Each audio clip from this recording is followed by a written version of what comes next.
Ay, kaya yan ay naka-abroad kasi may pera yan, kasi mataas ang pinag-aralan mo. Hindi lahat ng mataas ang pinag-aralan ay magtambuhay. Hindi lahat ng matatalino, mga kapatid, ay maganda ang buhay.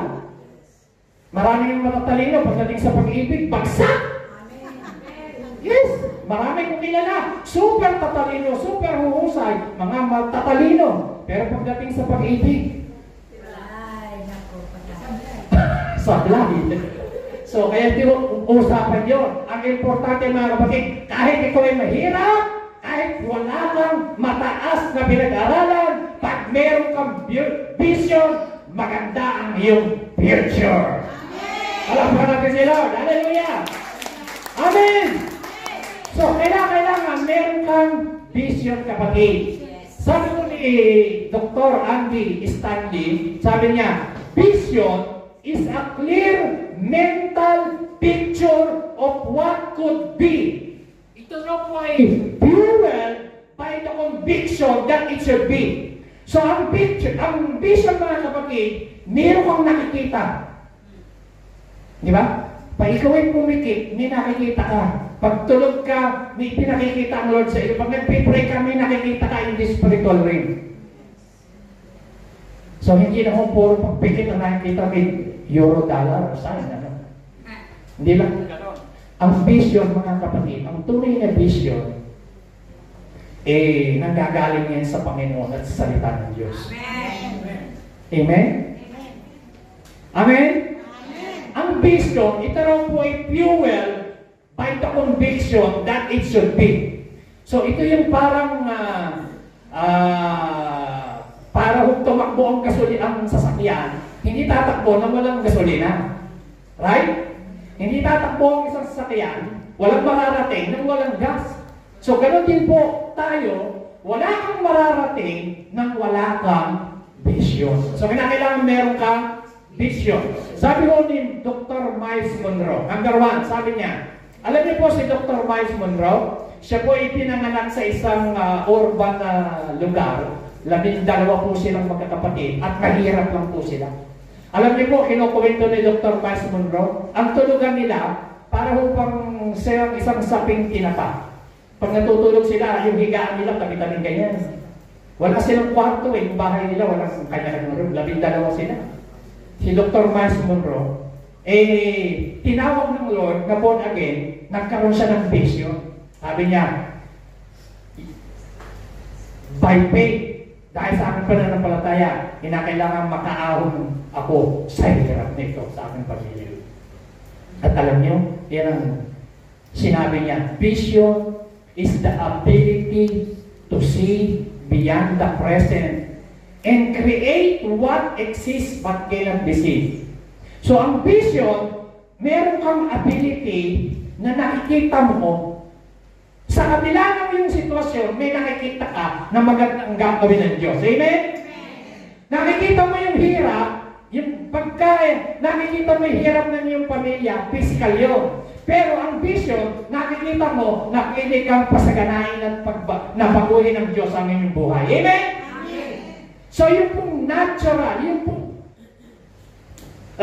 sitwasyon mo ngayon, hindi yan ang basihan para hindi mangyari yung vision ng Diyos sa buhay mo. So kahit ikaw sa kanya sa tingin mo, parang wala akong pag-asa, parang wala naman akong nangyayari, parang wala rin ako naiipon, parang wala naman. Tingin mo yun. Pero mga kapatid, ang vision is the primary motivation of human action. So vision is the source of discipline and the root of leadership. Vision is the best thing to time travel. Dadalhin ka ng vision mo kung ano yung vision mo. Halimbawa, ganito mga kapatid. Kapag ikaw ay pupunta ng, halimbawa, dito ka sa Marbella, pupunta ka ng San Pedro, ano ang sasakyan mong bus? Papuntang Pinherola o papuntang San Pedro? Hello, nakausap ko po sir.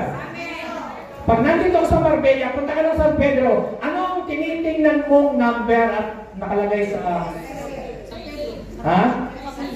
Ilan? Number 30? Ano yun?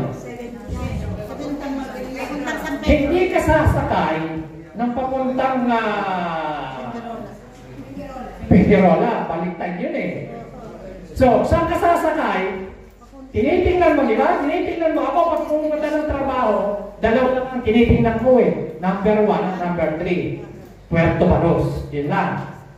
Kasi hanggang yung aking destinasyon. So mga kapatid, ang vision, makinig kayo. Makinig po kayo. Ang vision, dadalhin ka niyan sa iyong destinasyon. Amen. Hindi nyo yata ang naintindihan.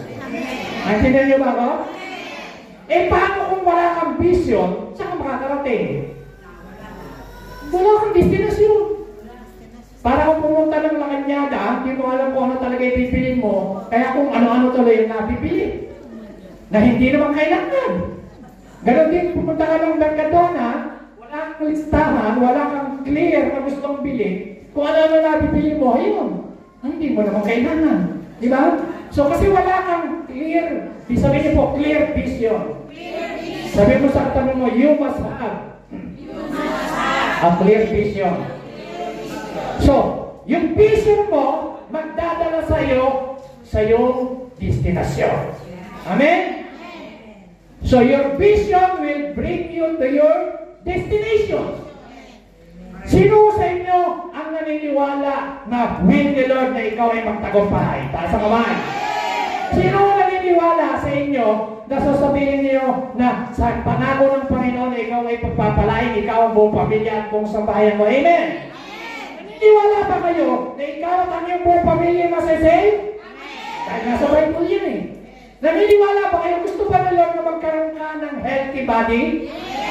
So, kailangan pa-vision mo para yan ang iyong maging destination. Kasi pag yan ang tinitingnan mo na vision, gusto ni Lord na ako humaba pa ang buhay ko para enjoy ko pa ang paglilingkod sa Kanya. Ibig sabihin, hindi ka kakain ng mga bawal na pagkain na kontra sa iyong sakit o nararamdaman. Amen? Ngayon, kung ang vision mo naman ay maagang pumunta kay Lord, kumain ka. Lahat ng bawal, lahat ng kontra, lahat ng ayaw, kainin mo. Mauuna ka na kay Lord. Yes. Pero kung may vision ka, na humaba ang iyong buhay, maging healthy ka, siyempre may gagawin ka tayo. Amen? So sabi ni Dr. Miles Monroe, sabi niya, vision is seeing the future before it comes into being. Nakikita mo, bago mangyari. Alam niyo ba mga kapatid, bago pa tayo nagkaroon ng church, nakita natin ng Diyos. Amen? At ipinakita ito ng Diyos sa atin. Kaya huwag may church conduct dito, kasi ito po yung bunga ng vision. Palakpakan po sa Panginoon. Malakas na pala sa Lord. Yung may gana. Amen! Yes!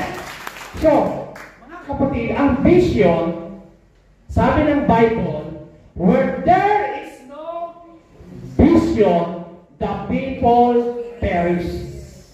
But he that keepeth the law, happy is he. So kapag ang tayo walang vision, ang Bible lang nagsabi, Word of God lang nagsabi, kapag wala kang vision, ano mangyayari? The people perish. Sabi niya, the people perish. Alam niyo ibig sabihin ng perish? Napapahamak. Ikot-ikot ka lang. Sa translation, the people unrestrained. Alam niyo yung unrestrained? Ikot-ikot ka, wala kang nararating. Ha? Wala kang narating. Wala kang na-accomplish. Wala kang walang nangyari. Bakit? Walang vision eh. O sabihin, nakakarinig mo pa kaya, sabihin, matatapos na naman ang taon. Wala rin naman nangyari. Nagpagod ako sa trabaho ko. Every night, ang dami ng trabaho, nag-double work ako. At the end of the day, wala din. Pagod lang, hirap lang. Kasi, pag kinakailangan may vision ka kung ano talaga ang gusto mong mangyari sa buhay. Amen. Kasi pagka hindi malinaw sa iyo kung ano yung vision mo, sabi diyan, the people perish. Yung salitang perish, mga kapatid, paikot-ikot, wala kang mararating. So ang church na walang clear-cut vision, hindi magpa-progress.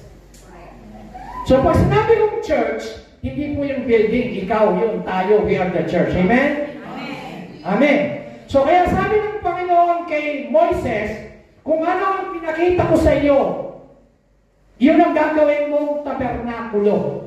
So, yung ipinakita ng Diyos kay Moises, yun ang naging tabernakulo. Yung vision na ipinakita ng Diyos kay David, meron po siyang blueprint ng templo. Pero ang natupad yung vision ng templo sa kanyang anak kay King Solomon. Pero meron pong vision na ipinakita kay David. Amen? Na sila'y magtatayo ng templo. Sa mga kapatid, kumusta ang inyong vision? Meron ba kayong vision?